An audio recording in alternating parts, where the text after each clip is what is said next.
एक बार की बात है। एक समंदर के किनारे पर एक छोटी सी बच्ची खेल रही थी। थोड़ी ही देर के बाद समंदर की बड़ी सी लहर आई और उस बच्ची की चप्पल उस लहर के साथ समंदर में बहाकर चली गई। उस बच्ची को दुख हुआ और फिर पता नहीं उसे अचानक क्या हुआ और उसने वहीं उसी समंदर के किनारे पर रेत पर लिखा कि समंदर चोर है।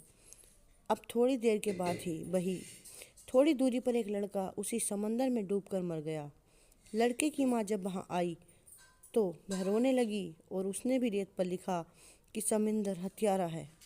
फिर एक बूढ़ा आदमी जब समंदर के किनारे से जा रहा था तो उसे वहाँ पर एक मोती मिला जो कुछ की बहुत ही कीमती था।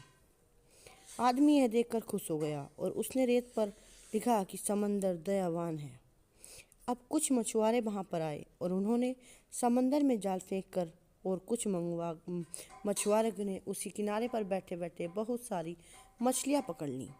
अब उनमें से एक मछुआरे ने रेत पर लिखा कि समंदर मेरा पालनहार है। अब देखा जाए तो इन चारों लोगों ने अलग अलग बातें लिखी। किसी ने समंदर को अच्छा कहा तो किसी ने बुरा, किसी ने समंदर को पालनहार कहा तो किसी ने चोर कहा तो किसी ने दयावान। अब थोड़ी देर बाद समंदर की एक बड़ी सी लहर आई और यह सब जितना भी उस किनारे पर लिखा हुआ था वह सब कुछ मिटाकर चली गई। अब किनारे की सारी मिट्टी वापस पहले जैसी हो गई।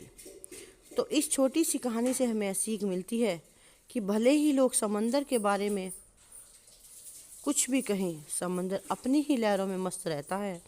दोस्तों, यह कहानी बहुत ही छोटी सी है लेकिन हमें इस कहानी से बहुत बड़ी सीख मिलती है।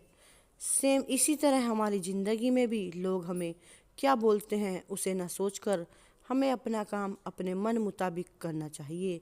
अगर आप लोगों की सोच के बारे में सोचते रहेंगे तो आप कभी भी आगे नहीं बढ़ पाएंगे। इसलिए लोगों की बातों पर ध्यान मत दो। लोग कभी भी अच्छा कहते हैं तो कभी बुरा। तो अगर आप इन सब की बातों को सुनेंगे,